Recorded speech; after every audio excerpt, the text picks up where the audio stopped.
ignore the fact that you're playing on a widescreen, flat panel monitor, and Thimbleweed Park actually could have come from 1987.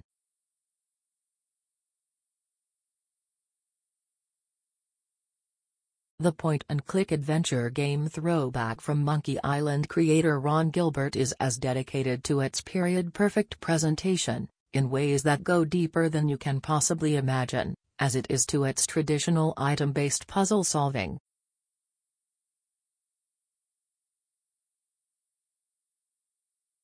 It's not a comedy like Monkey Island, and its voice cast doesn't always do the best job of breathing life into the humor that's there. But it's occasional how far can I take this conversation. Trees and densely packed puzzle chains make Thimbleweed as deep and memorable of an adventure game as I've played in years.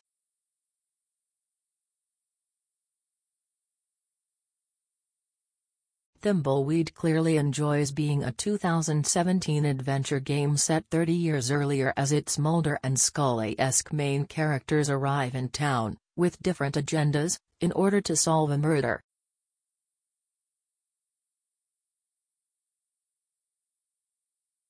References to LucasArts and Monkey Island are everywhere, from a GUI brush, Lovesy Laine, scratched into the hotel elevator panel to an entire subplot about one of Park's 5 main characters revolving around a quest to get a job as a MmucasFlem adventure game designer.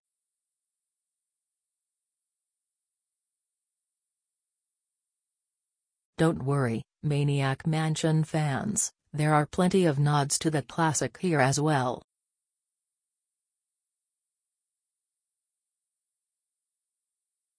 And in typical Gilbert fashion, the fourth wall is broken so many times that it must be made out of the same foam the Kool-Aid Man busted through in 1987 TV commercials.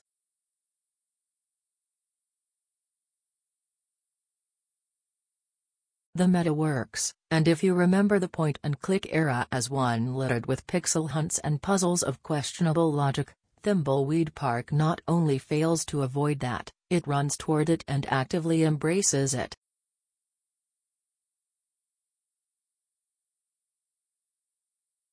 Still, it offers a smart modern concession on the genre's age-old "what do I do now?" problem, to-do lists.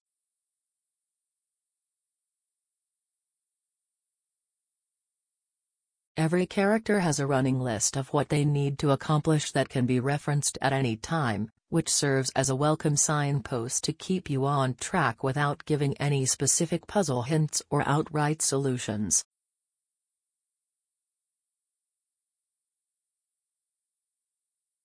It wasn't enough to keep me from having reach out to friends for a hint or two.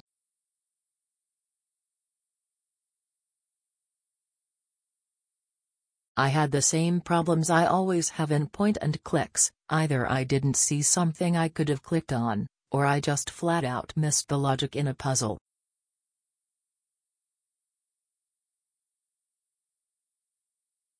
But most of the time, as ever, walking away and coming back later often gave me the insight I needed to get unstuck from the puzzle bog.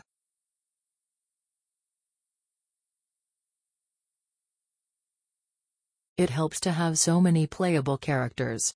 While you might assume that having 5 people and 5 inventories to manage could overwhelm you, Thimbleweed Park's alternative paths are instead welcome, and later puzzles require multiple characters to work together from different locations.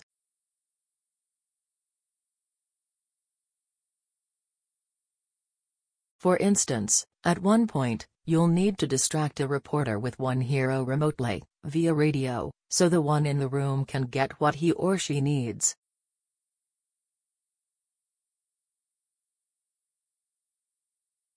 On that note, every playable Parker eventually gets a map, which effectively serves as a much-needed fast travel system.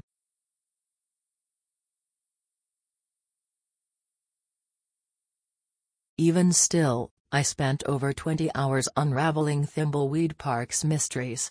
Of course, some of those were spent wandering in confused frustration, but that's par for the course in this genre.